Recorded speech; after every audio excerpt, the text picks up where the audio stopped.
Campdevànol ha aprovat un pressupost per a l'exercici del 2023 de 5.008.318 euros, confeccionats sota el que l'equip de govern explica com a 3 condicionants. El primer és el pagament en concepte d'indemnització als propietaris de l'edifici del carrer Hortes. El segon, el retorn de l'impost sobre activitats econòmiques a una empresa de la vila. I la tercera és la puja que han experimentat els consums energètics. Sí que és cert que aquest Ajuntament de Campdevànol ha fet un exercici de contingència aquests 3 últims anys, 2 pràcticament imposats pel tema de la pandèmia,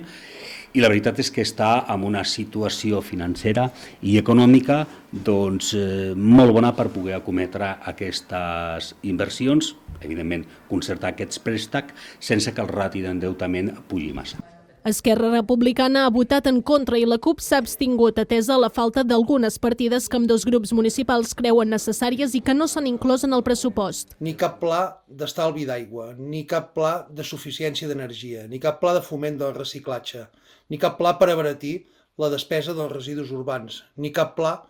del foment del lloguer social pels nostres joves, ni cap pla de necessitats per a la gent gran, ni cap pla de remunicipalització de serveis, ni cap pla de recursos humans, ni cap pla per evitar la bretxa digital a les persones, ni cap pla per lluitar contra la violència de gènere, ni cap pla per reactivar ajudes que van lligades en un pla estratègic. També és veritat que segurament hi ha partides com les que són destinades a joventut i a benestar social, a tema habitatge, doncs que des de la CUP de Campdevànol segurament apostaríem per una altra manera de fer, no? També és veritat que hi ha el tema de les escombraries, que des de fa molt temps